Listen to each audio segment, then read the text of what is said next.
Think MPPSC, think AKS. जी हाँ दोस्तों, जब मैं इस बात को कहता हूं तो इसीलिए कॉन्फिडेंस के साथ कह पाता हूं क्योंकि हमारा जो इंस्टीट्यूट है वो सिर्फ और सिर्फ एक ही एग्जाम के लिए समर्पित है और वो है एमपीपीएससी, जहां पर हम दिन रात कड़ी मेहनत के साथ रिसर्च, कंटेंट, क्वालिटी, लेक्चर्स आप सभी तक पहुंचाते हैं। नमस्कार दोस्तों, मेरा नाम है अभिषेक कुमार सिंह और क्रांति यूट्यूब बैच 2.0 में एक बार फिर से आप सभी लोगों का बहुत बहुत स्वागत है। और स्वागत किस चीज में है? स्वागत इस चीज में है कि अगर तुमको प्रीलिम्स 2026 क्लियर करना है और तुम अगर इसके बारे में सोचते हो तो तुम्हारे दिमाग में सिर्फ एक ही नाम आना चाहिए और वो है क्रांति यूट्यूब बैच 2.0। और सबसे बेहतरीन बात दोस्तों इसकी क्या है कि ये कंप्लीटली फ्री है। पूरा प्रीलिम्स यूट्यूब पर फ्री। ऐसा हुआ है क्या कभी? हो रहा है, हो रहा है। जब 1.0 ने गर्दा उड़ा दिया था साहब, तो 2.0 तो गर्दा ऑलरेडी उड़ा रहा है। हम प्रीलिम्स के लिए अभी से लग गए हैं और ऐसा ही होना चाहिए, नहीं होना चाहिए? होना चाहिए दोस्तों। लेकिन जब समय हमारे पास होता है काफी लंबा और हम अगर करते हैं सिर्फ प्री की तैयारी, वैसे आप मेरे इस क्लिप को कोर्स बेचने वाली क्लिप भी समझ सकते हैं। अगर समझ रहे हैं तो स्किप करके आगे बढ़ें, और अगर नहीं समझ रहे हैं और आप भी मेरे सोच के साथ सहमत हैं कि सर सिर्फ प्रीलिम्स पढ़ के तो कुछ नहीं होने वाला, मेंस तो पढ़ना पड़ेगा। चाहे मुझसे पढ़ो, चाहे खुद से पढ़ो, चाहे किसी और से पढ़ो, तुम मेंस नहीं पढ़ोगे, तुम्हारा फेल होना तय है। तुम अपने फेल होने की कब्र जो है खोद रहे हो। तो कृपया करके भगवान की दुआ से मेंस पढ़ते रहना। 10 महीने हैं, बहुत ही मूर्खता हो जाएगी अगर तुमने सिर्फ प्रीलिम्स पढ़ के तुम 10 महीने तुमने बिता दिए। और अगर तुम चाहते हो कि सारे नोट्स और सारे लेक्चर्स के साथ सर आप हमको मेंस पूरा पढ़ा दो, तो एक बात याद रखना, मुझे अपने ऑनलाइन या ऑफलाइन कोर्सेज के लिए प्रमोशन करने की कोई जरूरत नहीं है, बिकॉज जो भी चलता है सब माउथ पब्लिसिटी पर चलता है। इतने स्टूडेंट्स मेंस के ऑनलाइन कोर्स में इसीलिए हिस्सा लेते हैं क्योंकि एक दूसरे ने सबको बताया हुआ है कि एक पागल सिरफिरा इंसान है जो 1 जनवरी को शुरू करके 31 दिसंबर को पूरा मेंस का कोना कोना घोल के पिला देता है। और अगर तुम इस कहानी का हिस्सा बनना चाहते हो तो ये अमाउंट पे मत करना। एक कूपन कोड दे रहा हूं मैं तुमको जो मेरे सबसे फेवरेट शब्द से जुड़ा हुआ है, गर्दा 4600। ये कूपन कोड यूज कर लेना और सीधा इतना अमाउंट माइनस हो जाएगा इसमें से। ठीक है साहब? चल, अब मैं बात करूंगा कि आज लेक्चर नंबर कौन सा है अपना। आज लेक्चर अपना है लेक्चर नंबर 16 है ना? 16। और आज मैं तुमको पढ़ाने वाला हूं एक नया फ्रेश टॉपिक जो कि है पार्लियामेंट। मेरा एक उसूल है दोस्तों कि मैं जो कुछ भी पढ़ाता हूं सिलेबस के अनुसार पढ़ाता हूं। मुझे सिलेबस को छोड़ना बिल्कुल पसंद नहीं है और सिलेबस के बाहर जाने में कोई इंटरेस्ट नहीं है। जो पढ़ाऊंगा सब सिलेबस के अनुसार पढ़ाऊंगा और उम्मीद करता हूं कि तुम्हारे पास एमपीपीएससी का प्री और मेंस का सिलेबस का प्रिंट आउट होगा। अगर नहीं है तो कृपया करवा लेना साहब। सॉफ्ट कॉपी तो सबके मोबाइल में होती है, बार बार खोली नहीं जाती। हार्ड कॉपी हो तो बल्ले बल्ले। और जब तुम हार्ड कॉपी में देखोगे तो अभी तक मैंने तुमको जो भी 15 लेक्चर पढ़ाए हैं वो सब सिलेबस के अनुसार पढ़ाए हैं। और आज ये 16वें नंबर के लेक्चर में तुम्हारे सिलेबस के अनुसार मुझे जो शुरू करना है वो है दोस्तों संसद, यानी कि पार्लियामेंट। और मैं गारंटी देता हूं कि तुमने आज तक ऐसी संसद तो जीवन में कभी नहीं पढ़ी होगी जिस लेवल का मैं आपको पढ़ाऊंगा। और ये जो लेवल है उस सेम लेवल को मेंटेन कर रहा हूं जो मैं मेंस के कोर्सेज में या मेंस पढ़ाते दौरान मेंटेन करता हूं। अब दोस्तों एक बात मेरी ध्यानपूर्वक सुनना, आपके सिलेबस में एक शब्द लिखा होता है यूनियन एग्जीक्यूटिव, यानी कि संघीय कार्यपालिका। जब तुम इस शब्द को सुनते हो ना बॉस, तो तुमको लगता है कि सर पहले तो हमको ये पढ़ाओ उसके बाद आप हमको संसद पढ़ाओ। तो देख लो साहब, अगर तुम ये पढ़ना चाहते हो जिसमें तुम्हारे पीएम भी आएंगे, काउंसिल ऑफ मिनिस्टर्स भी आएंगे, तुम्हारे प्रेसिडेंट साहब भी तुमको देखने को मिलेंगे, ठीक है? अरे क्या हो गया? हाँ, तो अभी बहुत सारे चीजों को हम लोग यहां पर देखेंगे, लेकिन ये समझने से पहले व्यक्ति का संसद पढ़ा हुआ जरूरी है। अगर आपने संसद नहीं पढ़ रखा है, जो सीक्वेंस में यूज कर रहा हूं ना, तुम उस सीक्वेंस के साथ चलोगे तो मैं पॉलिटी में कभी दिक्कत नहीं आएगी। अब सीक्वेंस जो हम फॉलो कर रहे हैं कुछ सोच समझ के अनुभव के साथ ही फॉलो कर रहे हैं। पढ़ा है, पढ़ाया है, पता है क्या पहले क्या बाद में, तो आप उसके साथ चलो, आपको इतना बेहतरीन मजा आएगा कि मैं क्या कहूं। पार्लियामेंट जब आप सुनते हो शब्द, तो पार्लियामेंट का मुझे डेफिनेशन जो समझ में आती है साहब, मुझे ये समझ में आती है कि पार्लियामेंट एक लेजिस्लेटिव टाइप की चीज है। पार्लियामेंट क्या टाइप की चीज है? लेजिस्लेटिव टाइप की चीज है पार्लियामेंट, बोले तो विधायिका है। दोस्तों किसी भी देश के 3 अंग होते हैं, 3 ऑर्गन्स। कौन कौन से होते हैं? एक तो यही हो गया, दूसरा होता है दोस्तों एग्जीक्यूटिव। एग्जीक्यूटिव जिसे आप हिंदी में कहते हो कार्यपालिका, कार्यपालिका। और तीसरा अंग होता है दोस्तों कौन सा? जुडिशियरी। तीसरा अंग होता है जुडिशियरी, जिसे कहते हो तुम न्यायपालिका।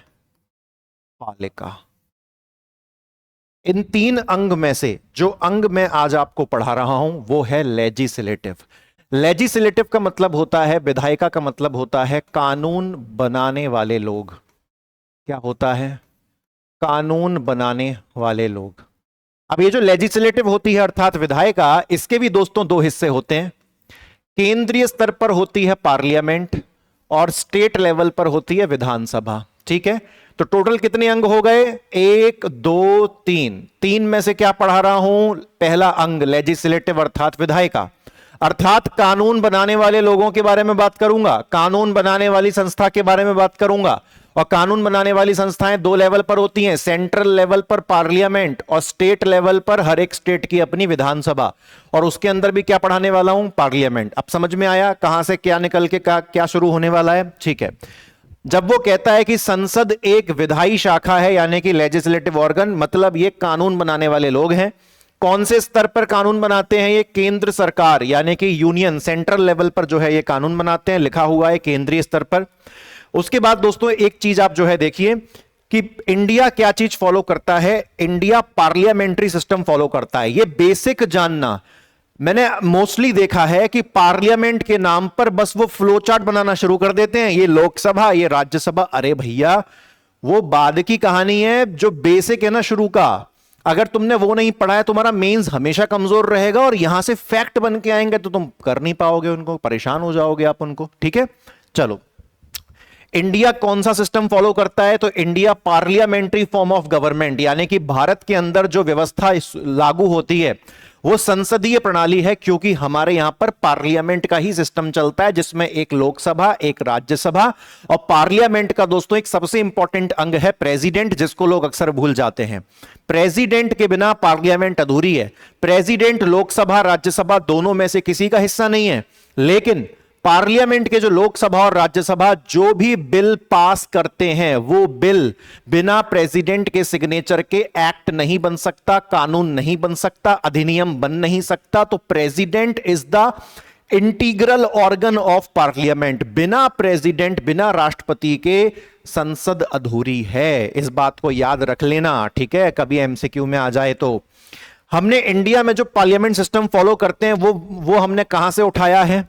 ये दोस्तों ब्रिटेन का एक मॉडल है। ब्रिटेन समझते हो, ब्रिटिशर्स, अंग्रेज, उन लोगों का एक मॉडल होता था वेस्टमिंस्टर मॉडल।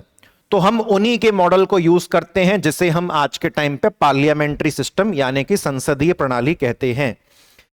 पार्लियामेंट टॉपिक के बारे में जब भी आपको पढ़ाया जाता है तो याद रखिएगा भाग 5। कौन सा? भाग 5 यानी कि पार्ट 5 याद करो। सबसे पहले मैंने आपको संविधान सभा पढ़ाई, वहां पर तो पार्ट वार्ड से मतलब नहीं है। फंडामेंटल राइट्स में पार्ट 3 पढ़ाया था, उसके बाद डीपीएसपी में पार्ट 4 पढ़ाया था, मौलिक कर्तव्य में 4A पढ़ाया था, और अब सीक्वेंस के हिसाब से क्या आ गया? Part number 5। और कहां से कहां तक आर्टिकल्स कवर हो रहे हैं? 79 से 122। एक बार रिपीट करो, रिपीट करो। भाग नंबर 5 और आर्टिकल 79 से 122 याद रह जाएगा दोस्तों। चलिए बढ़िया, ठीक है। संसद के बारे में सब कुछ इसके अंदर लिखा हुआ है। सब कुछ मतलब सब कुछ, बहुत बड़ा टॉपिक है संसद। अगर कोई टीचर ईमानदारी से लक्ष्मीकांत किताब से कोना कोना, कतरा कतरा, आजू बाजू का सारा कॉन्सेप्ट एग्जाम्पल समझाएगा, कम से कम उसको 10 से 15 लेक्चर दोस्तों लगेंगे। लेकिन ऐसी पार्लियामेंट निकल के आएगी, ऐसी पार्लियामेंट निकल के आएगी कि उसके बाद तुम पीएम पढ़ लो, प्रेसिडेंट पढ़ लो, कुछ भी पढ़ लो, तुम्हारा वहां पर 3 गुना समय बचेगा। जो प्रेसिडेंट और पीएम पे लोग समय खर्च करते हैं, वहां पे तुम्हारा 3 गुना समय बचेगा अगर तुम सही जगह पर इन्वेस्टमेंट करोगे तो। ठीक है, आर्टिकल रिपीट कर दो चलो एक बार, 79 से 122, 79 से 122, पार्ट नंबर रिपीट कर दो, भाग नंबर 5, भाग नंबर 5, पार्ट नंबर 5। अब बात करते हैं संसद की संरचना। मैंने तुमसे क्या कहा, संसद के कितने हिस्से होते हैं? 3 अंग होते हैं। राज्यसभा तो होता ही होता है, लोकसभा होता ही होता है, लेकिन एक और बहुमूल्य अंग है जिसको हम क्या कहते हैं? राष्ट्रपति, क्योंकि बिना राष्ट्रपति के पार्लियामेंट अधूरी है, पार्लियामेंट का काम कभी पूरा हो ही नहीं पाएगा, एक्ट कभी बन ही नहीं पाएगा। ठीक है, लोकसभा को जनता का सदन, लोगों का सदन, अंग्रेजी में हाउस ऑफ द पीपल, यह नाम हिंदी वालों को भी पता होना चाहिए। राज्यसभा को हम लोग काउंसिल ऑफ स्टेट्स यानी कि राज्यों की परिषद भी कहते हैं, राज्यों की परिषद या राज्यसभा, जनता का सदन या लोकसभा। ठीक है, इतना क्लियर हुआ। लोकसभा को लोअर हाउस यानी कि निचला सदन भी कहते हैं, राज्यसभा को अपर हाउस यानी कि उच्च सदन भी कहते हैं। 3 नाम बता दिए, राज्यसभा, सेकंड नाम उच्च सदन, थर्ड नाम क्या? काउंसिल ऑफ स्टेट्स, राज्यों की परिषद। लोकसभा, सेकंड नाम लोअर हाउस, निचला सदन, थर्ड नाम जनता का सदन या फिर हाउस ऑफ द पीपल। इतना क्लियर हुआ? चलो पढ़ो आगे, ज्यादा समय खर्च करने की जरूरत नहीं है। 3 नाम पढ़ा दिए साहब, अब चौथा पांचवा नाम भी सामने देखने को मिल रहा है। देखिए दोस्तों, राज्यसभा के लिए एक और जो है नाम यूज किया जाता है, हाउस ऑफ एल्डर। यहां पर बुजुर्गों की जगह कर लीजिए वरिष्ठों का सदन।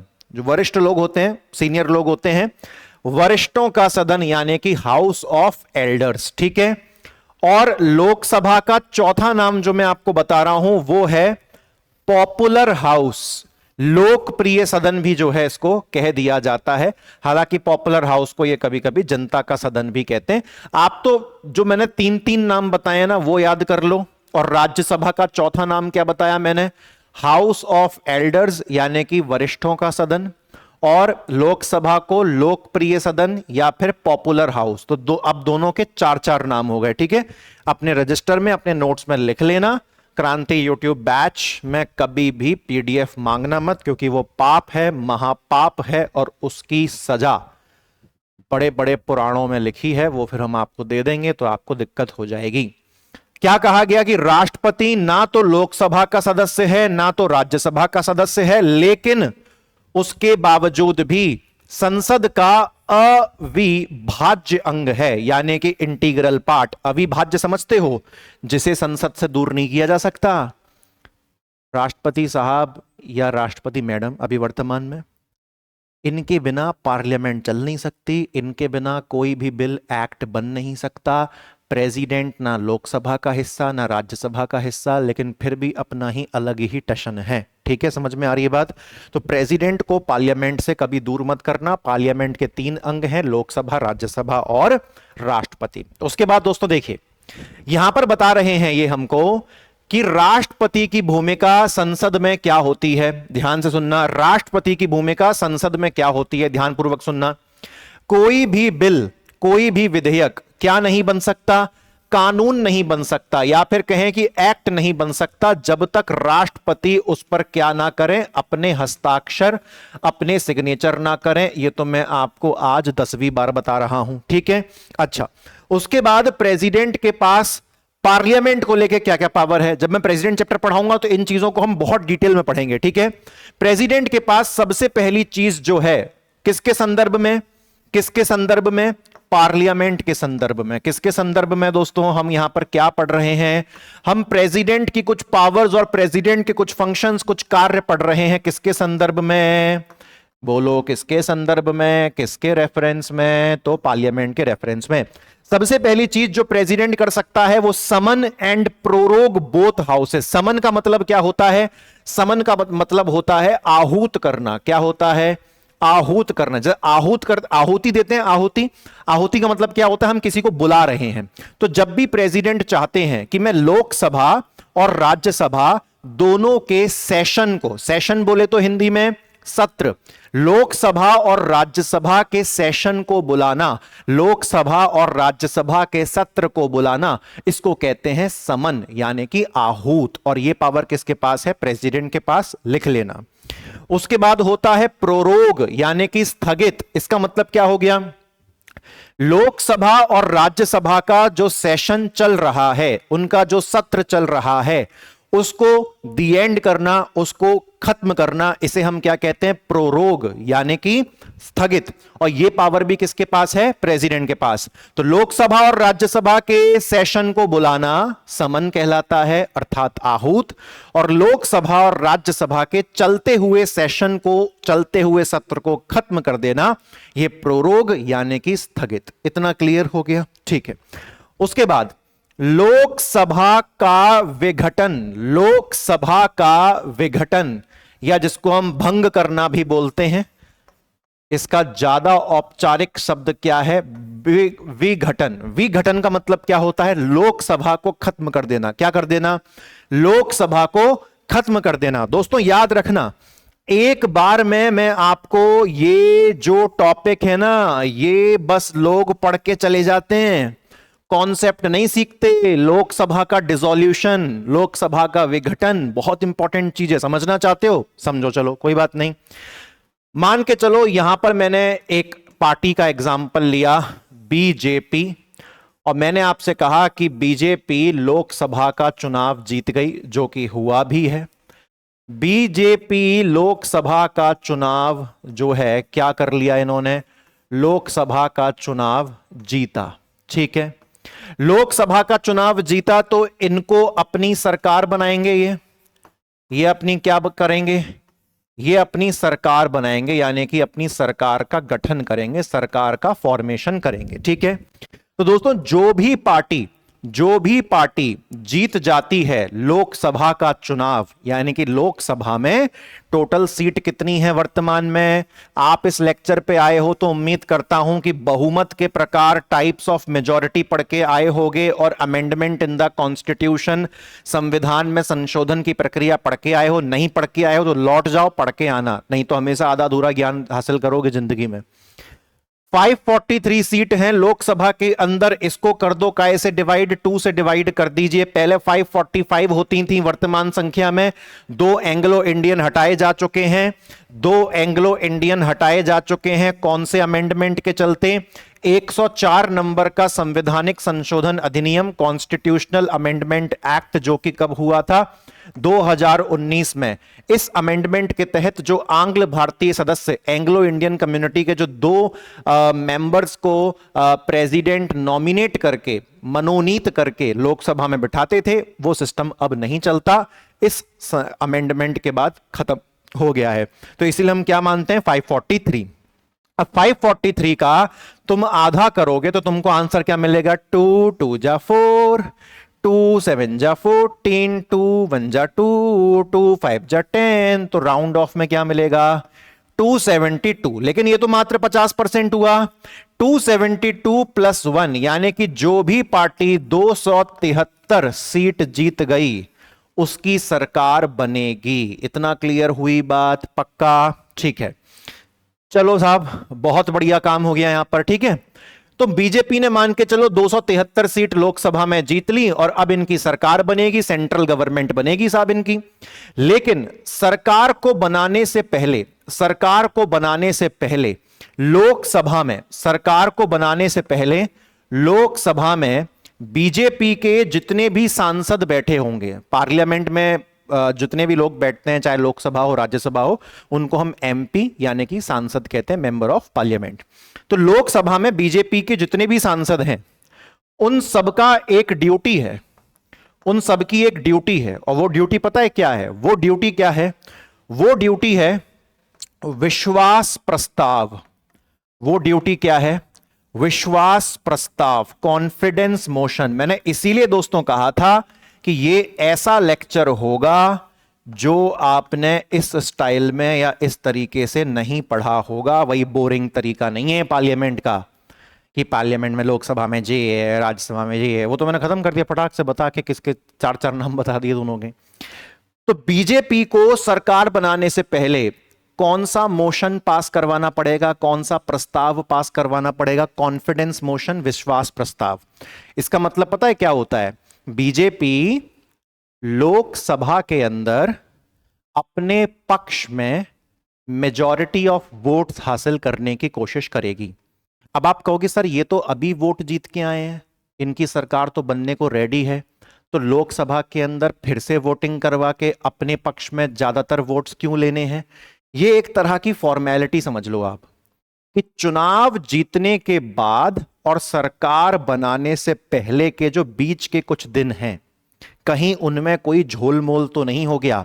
कहीं उन दिनों में बीजेपी के सांसदों ने कहीं बीजेपी का साथ तो नहीं छोड़ दिया? समझ रहे हो? मान के चलो 1 तारीख को बीजेपी चुनाव जीती और 28 तारीख को सरकार बननी है, ठीक है, ऑफिशियली शपथ वगैरह सब ले ला के, तो बीच में 27 दिन का गैप है। तो इन 27 दिन के गैप में कहीं ऐसा तो नहीं कि बीजेपी के किसी सांसद ने बीजेपी से अपना समर्थन खींच लिया है, अब वो बीजेपी के साथ नहीं है, भले ही जीते बीजेपी के टिकट से, लेकिन अब वो बीजेपी के समर्थन में नहीं है। तो अगर ऐसा कुछ घटना है तो फिर तो उस परिस्थिति में बीजेपी की मेजॉरिटी, बीजेपी का जो बहुमत है वो क्या हो जाएगा? खो जाएगा, और वो फिर अपनी सरकार नहीं बना पाएंगे, सीधी सी बात। तो इसीलिए ये एक फॉर्मेलिटी होती है, अक्सर ऐसा होता तो नहीं है, 20-25 दिन के अंदर ऐसा कुछ भी नहीं होता, जो सरकार जीती है उसी की सरकार बनती है, लेकिन ये फॉर्मेलिटी है, ये औपचारिकता है, निभानी पड़ेगी। तो बीजेपी को अपने पक्ष में विश्वास प्रस्ताव पास करवाना पड़ेगा ज्यादा से ज्यादा मेजॉरिटी ऑफ वोट्स के साथ।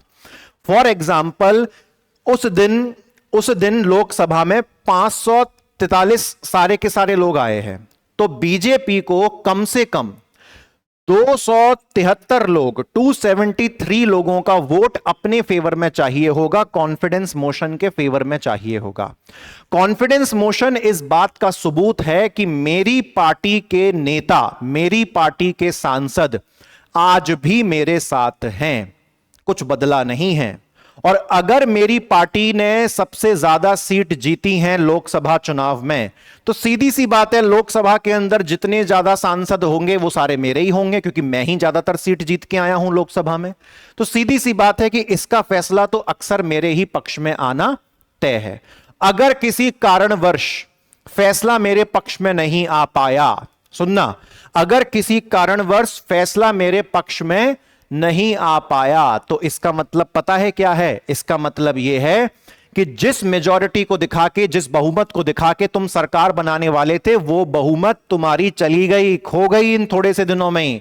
तुम्हारे ही सांसद तुम्हारे साथ नहीं है। तो इस परिस्थिति में क्या होगा? इस परिस्थिति के अंदर अब तुम्हारी सरकार नहीं बन सकती, ठीक है। फिर प्रेसिडेंट क्या बोलेंगे? दूसरी जो ऑपोजिशन वाली पार्टीज हैं उनको बोलेंगे कि भाई तुम लोग अपनी गठबंधन बना के सरकार बनाना चाहते तो तुम बना लो, क्योंकि इनकी तो अब गई। यानी कि तुरंत फ्रेश चुनाव नहीं होंगे, तुरंत फ्रेश चुनाव नहीं होंगे। ऐसा मत समझना कि सर बीजेपी अपना कॉन्फिडेंस मोशन पास नहीं करवा पाई तो मतलब बीजेपी खत्म, अब वापस से लोकसभा के चुनाव होंगे। नहीं, इतने पैसे की बर्बादी नहीं होगी। प्रेसिडेंट फिर दूसरी पार्टी से पूछेंगे कि भैया तुम लोग गठबंधन वगैरह करके बना सकते हो, 273 सीट तक पहुंच सकते हो, अगर पहुंच सकते हो तो आ जाओ, बना लो अपनी सरकार, अपने बीच में से चुन लो एक पीएम, मैं बनवा दूंगा, शपथ दिलवा दूंगा। लेकिन अगर बाकी बची हुई पार्टीज भी 273 सीट तक नहीं पहुंच पाती गठबंधन वगैरह कर कर आके भी, तो फिर उस परिस्थिति में जो प्रेसिडेंट साहब होंगे वो लोकसभा को क्या कर देंगे? डिसॉल्व कर देंगे, विघटित कर देंगे, खत्म कर देंगे, भंग कर देंगे, और वापस से लोकसभा के फ्रेश चुनाव होंगे। समझ में आ गई कहानी? दूसरा तरीका क्या है? दूसरा तरीका क्या है? मान के चलो बीजेपी ने कॉन्फिडेंस मोशन अपने पक्ष में पास करवा लिया, ऑल ओके, सरकार की शुरुआत हो चुकी है और 2 साल बीत चुके हैं। मैंने पहली कंडीशन में आपको जो कुछ भी एक्सप्लेन किया है वो सब कुछ आपको लिख लेना चाहिए था, नहीं तो वीडियो को बैक करके सुन के वापस लिख लेना। 2 साल बीत चुके हैं और 2 साल बाद अचानक से ऑपोजिशन वाली पार्टी को भनक लग जाती है, सब पता चलता है, सारी खबर रहती है। ऑपोजिशन पार्टी को भनक लग गई कि भैया बीजेपी के कुछ सांसद बिगड़ गए हैं, अब वो बीजेपी के साथ नहीं है। तो ऑपोजिशन वाले पार्टी वाले क्या कहेंगे? वो प्रेसिडेंट को बोलेंगे कि we don't think that the ruling party still enjoys the majority अंग्रेजी का स्टेटमेंट सुनो। ऑपोजिशन वाला पार्टी वाला प्रेसिडेंट को क्या बोलेगा कि we don't think that the ruling party still enjoys the majority. Hindi में सुनो, विपक्ष का जो दल है, विपक्ष की जो पॉलिटिकल पार्टीज हैं, विपक्ष के जो सांसद हैं जो लोकसभा में बैठे हुए हैं, वो प्रेसिडेंट साहब को ये बोलेंगे कि अब हमें नहीं लगता कि सत्ता में चल रही सरकार आज भी अपने बहुमत पर बरकरार है, और इसीलिए प्रेसिडेंट साहब हम ये चाहते हैं कि आप एक बार लोकसभा में ये चेक करवा लो कि ये जो सरकार 2 साल से चल रही है, क्या आज भी इनके पास बहुमत है, क्या आज भी इनके पास मेजॉरिटी है। तो प्रेसिडेंट साहब फिर जाएंगे और लोकसभा में एक मोशन पास होगा, लोकसभा में एक मोशन पास होगा। और अब की बार दोस्तों इस प्रस्ताव का नाम क्या होगा?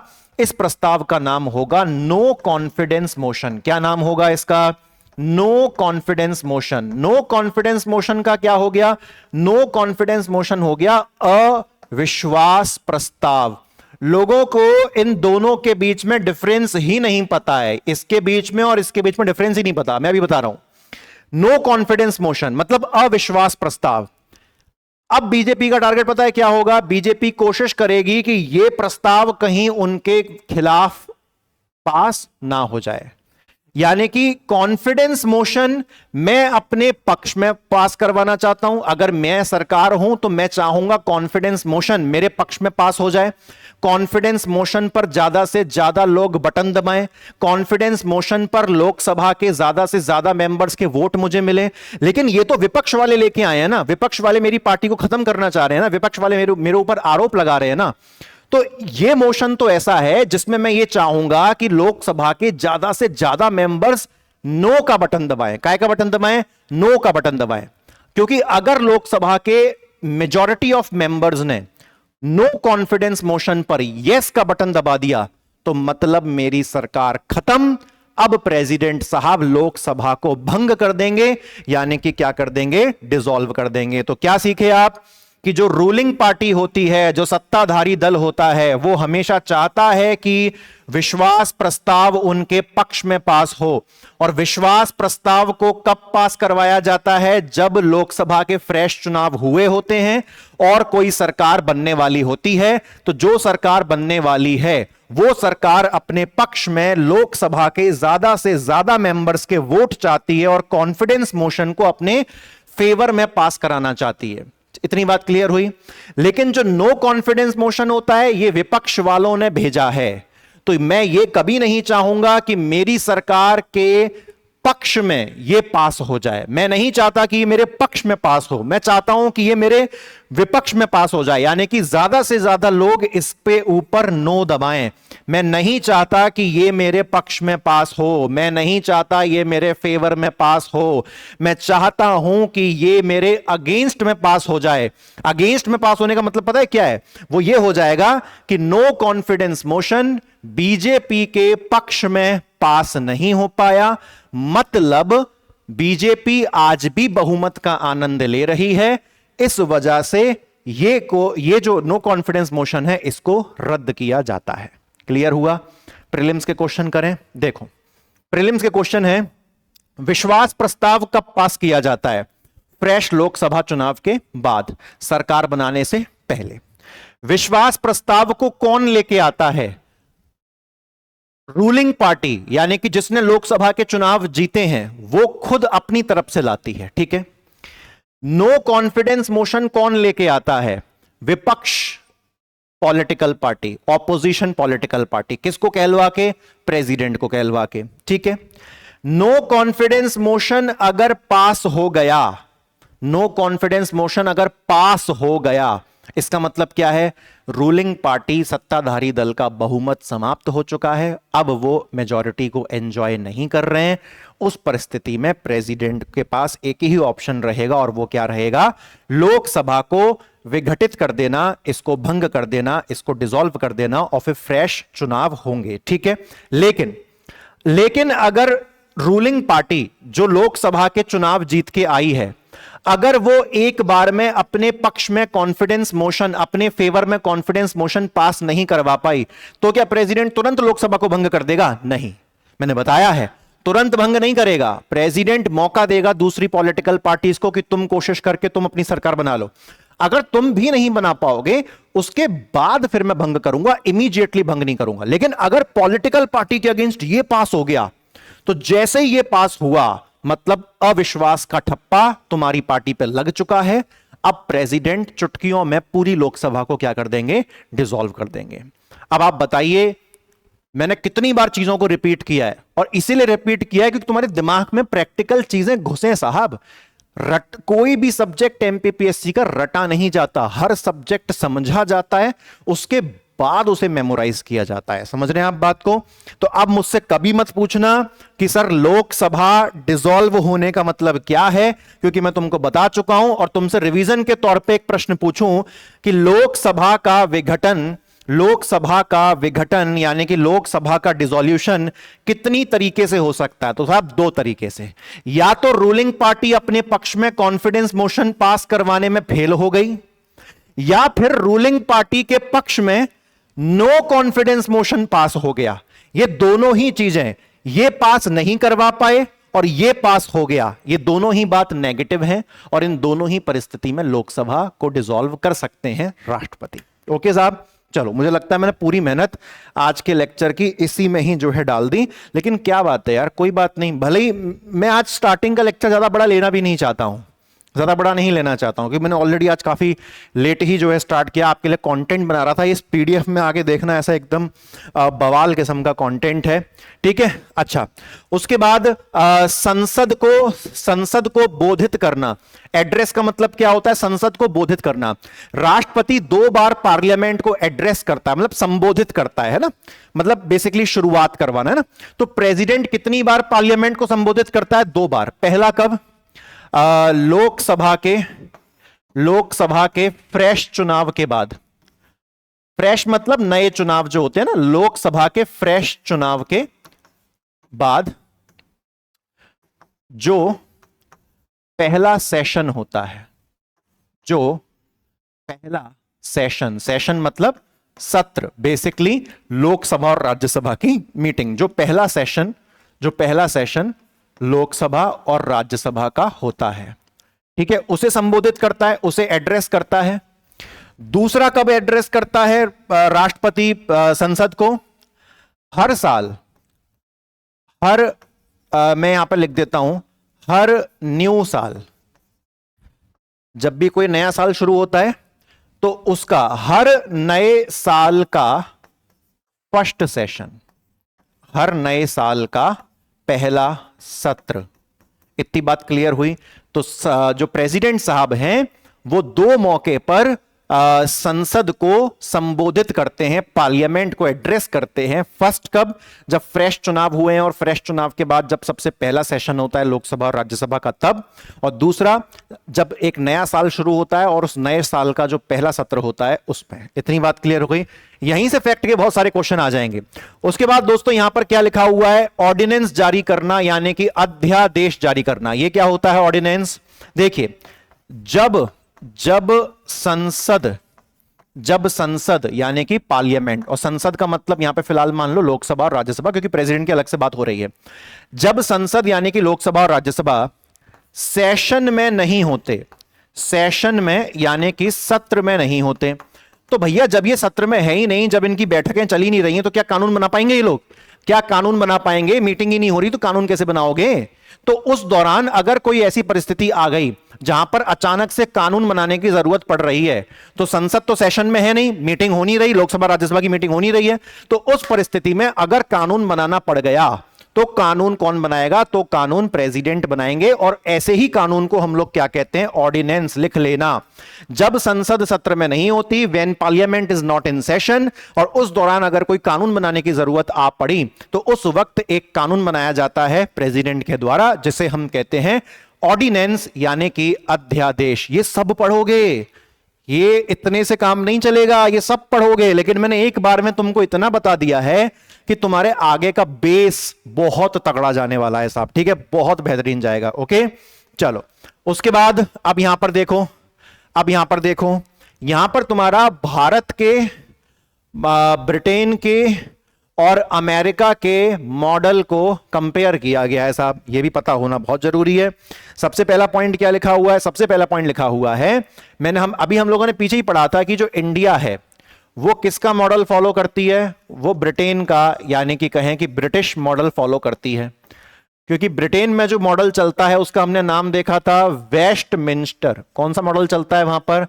वेस्टमिंस्टर मॉडल चलता है, ठीक है साहब, वेस्टमिंस्टर मॉडल चलता है। इतना क्लियर हुआ? तो इंडिया ब्रिटेन के सिस्टम को फॉलो करती है, और ब्रिटेन का जो पार्लियामेंट होता है साहब, वहां पर अपर हाउस यानी कि राज्यसभा की तरह, वहां पर राज्यसभा नहीं कहते, अपर हाउस कहते हैं। लोअर हाउस बोले तो लोकसभा की तरह। जैसे इंडिया में प्रेसिडेंट होता है, वहां पर क्राउन यानी कि ताज अर्थात राजा या रानी का सिस्टम वहां पर चलता है। ठीक है, इतना क्लियर हुआ? अच्छा, ऐसे ही दोस्तों अमेरिका में भी कुछ ऐसे सिस्टम होता है। अमेरिका में क्या होता है? अमेरिका में जो प्रेसिडेंट होते हैं ना, वो पार्लियामेंट का हिस्सा नहीं होते। अमेरिका के अंदर पार्लियामेंट शब्द नहीं बोला जाता है, खैर हम ऐसा बोल देते हैं कि प्रेसिडेंट विधायिका का हिस्सा नहीं होते, यानी कि लेजिस्लेचर का हिस्सा नहीं होते। मतलब प्रेसिडेंट का कानून बनाने से कोई लेना देना नहीं होता। कहां पर? अमेरिका में। जबकि इंडिया में तो जब तक प्रेसिडेंट साइन ना करे तब तक कानून नहीं बनता है, कि नहीं सवाल? अच्छा, ओके, तो प्रेसिडेंट में जो सिस्टम है हम उसको बोलते हैं कांग्रेस। ये कांग्रेस पार्टी नहीं, कांग्रेस सिस्टम चलता है वहां पर बेसिकली। तो इसको आप ऐसे समझ लो कि यहां पर एक हाउस होता है सेनेट। इसको जब आप नोट्स में रजिस्टर बनाओगे तो सेनेट को आप ऐसे लिख सकते हो कि ये हमारे राज्यसभा के जैसा होता है। और एक होता है दोस्तों यहां पर house of representative, house of representative, तो ये हमारे लोकसभा के जैसा होता है। इतनी बात समझ में आई? राज्यसभा के जैसा अमेरिका में सेनेट, और लोकसभा के जैसा अमेरिका में हाउस ऑफ रिप्रेजेंटेटिव। बाकी प्रेसिडेंट तो वहां की विधायिका का, वहां की लेजिस्लेचर का हिस्सा नहीं है, जबकि इंडिया में है। ठीक है, कंपेयर कर लिया आप लोगों ने, कंपेयर कर लिया बढ़िया तरीके से। अच्छा, उसके बाद यहां पर क्या लिखा हुआ है? Parliament versus presidential system. Parliament system कहां चलता है? इंडिया में चलता है और ब्रिटेन में भी चलता है। और प्रेसिडेंट सिस्टम कहां चलता है साहब? प्रेसिडेंट सिस्टम आपका चलता है कहां पर? प्रेसिडेंट सिस्टम आपका चलता है साहब अमेरिका में। इतना क्लियर हुआ? प्रेसिडेंट सिस्टम आपका चलता है अमेरिका में। जैसे यहां पर आप देख लीजिए कि क्या लिखा हुआ है कि जो पार्लियामेंट्री सिस्टम होता है जो इंडिया फॉलो करती है, वहां पर कानून बनाने वाले लोग यानी कि विधायिका, और कानून लागू करने वाले लोग यानी कि एग्जीक्यूटिव। मैं तो ऐसे ही बोलता हूं, तुम भी एक दो बार लिख लेना तो तुम्हें याद हो जाएगा। मुझे तो ऐसे ही याद हुआ था जब मैं पढ़ता था, मतलब पढ़ाता था, सॉरी। तो लेजिस्लेचर मतलब कानून बनाने वाले लोग, और एग्जीक्यूटिव मतलब कानून लागू करने वाले लोग। तो जब भी तुम पार्लियामेंट का सिस्टम कहीं भी देखोगे तो कानून बनाने वाले लोग और कानून को लागू करने वाले लोग, इन दोनों के बीच तुमको एक इंटरडिपेंडेंस, एक निर्भरता देखने को मिलेगी। दोनों आपस में कनेक्टेड रहते हैं। ठीक है, लेकिन जो प्रेसिडेंट होता है साहब, प्रेसिडेंट, ठीक है, यहां पर क्या लिखा हुआ है? हां, पार्लियामेंट्री सिस्टम जहां पर फॉलो होता है, और जैसे कि इंडिया, और इंडिया में जो प्रेसिडेंट है वो ब्रिटेन में क्राउन से मैच होता है। जैसे जो पावर हमारे प्रेसिडेंट के पास है वो ब्रिटेन में वहां के राजा रानी के पास होती है। ठीक है, अच्छा, लेकिन जो राष्ट्रपति प्रणाली होती है यानी कि प्रेसिडेंशियल सिस्टम जो होता है, वहां पर हमको शक्तियों का विभाजन देखने को मिलता है, सेपरेशन ऑफ पावर देखने को मिलता है। क्योंकि मैंने आपको बताया था कि अमेरिका का प्रेसिडेंट कानून लागू करने वाला व्यक्ति है यानी कि एग्जीक्यूटिव। क्या अमेरिका का प्रेसिडेंट वहां की विधायिका का हिस्सा था? क्या वहां की लेजिस्लेचर का हिस्सा था? नहीं था ना। तो अमेरिका में कानून बनाने वाले लोग और कानून लागू करने वाले लोग, दोनों के बीच में कोई निर्भरता नहीं होती। यह है निष्कर्ष। वापस सुनो, जहां पर पार्लियामेंट्री सिस्टम फॉलो होता है, संसदीय प्रणाली, वहां पर कानून बनाने वाले लोग और कानून लागू करने वाले लोग यानी कि लेजिस्लेटिव और एग्जीक्यूटिव, दोनों के बीच में इंटरडिपेंडेंस अर्थात निर्भरता देखने को मिलती है। दोनों आपस में कहीं ना कहीं कनेक्टेड होते हैं। आप देखो ना, संसद के अंदर जो नेता लोग बैठ रहे हैं, पार्लियामेंट के अंदर जो नेता लोग बैठ रहे हैं, वही कानून बना रहे हैं, और फिर वही लोग सरकार चलाते हैं, अपने कानूनों को लागू करते हैं। बट अमेरिका में ऐसा नहीं है। जहां जहां प्रेसिडेंट सिस्टम चलता है वहां कहानी अलग होती है। कानून बनाने वाले लोग अलग होते हैं और कानून को लागू करने वाला प्रेसिडेंट अलग होता है। ठीक है, तो अगर मैं अंग्रेजी में कहूं कि इन प्रेसिडेंशियल सिस्टम, राष्ट्रपति प्रणाली में, there is separation of power between legislature and executive. राष्ट्रपति प्रणाली में विधायिका और कार्यपालिका दोनों के बीच शक्तियों का विभाजन होता है और दोनों के ही बीच हमें किसी भी प्रकार की इंटरडिपेंडेंस अर्थात निर्भरता देखने को नहीं मिलती है। ठीक है दोस्तों, चलिए अब मुझे जाना होगा दोस्तों आज के लेक्चर के लिए, क्योंकि मैंने अपना काम कर दिया है आज का। पता है क्यों? क्योंकि अब शुरू होगा कि राज्यसभा में क्या होता है, लोकसभा में क्या होता है, बट मैंने बेस आपको दे दिया है। आज का लेक्चर समर्पित था किसके लिए? बेस के लिए। अगला लेक्चर थोड़ा सा बड़ा रहेगा क्योंकि अब हम उसमें बेस के आगे, और मजा आ जाएगा भाई, गर्दा उड़ जाएगा कल के लेक्चर में। तो एक नंबर जो मैंने प्रिपेयर किया है ना आपके लिए माल, ओ हो सुपर। और लेक्चर सीक्वेंस में देखते चलना तो काम बढ़िया रहेगा। और हां, वापस कहता हूं, मुझसे पढ़ो, किसी और से पढ़ो या खुद से पढ़ो, मेंस पढ़ते रहना। ऐसे हालात मत पैदा कर देना कि मेंस में बिल्कुल नील बटा सन्नाटा है, पता नहीं कौन सी खोखली तैयारी को हम अंजाम दे रहे हैं बिना मेंस के। वो मत करना, मेंस करते रहो। मैंने वीडियो भी डाली हुई है यूट्यूब पर, मेंस की तैयारी कैसे करें, उसको देखो, समझो, शुरू करो। प्रीलिम्स तुम्हारा पास हम करवाने की पूरी कोशिश करेंगे, पूरी कोशिश नहीं, करवाएंगे ही करवाएंगे। कोशिश शब्द जहां आ जाता है वहां पर फिर एक दो सिचुएशंस क्रिएट हो जाती हैं कि हो भी सकता है और नहीं भी हो सकता है। मन में लाना ही नहीं है कि नहीं हो सकता है। इतनी मेहनत करो ना, टूट के मेहनत करो, कोई चांस ही नहीं रहनी चाहिए, सीधी सी बात है। और जो टूट के मेहनत नहीं करेगा वो पीछे रह जाएगा, सीधी सी बात है, वाजिब है। ठीक है, चलो, थैंक यू, जय हिंद।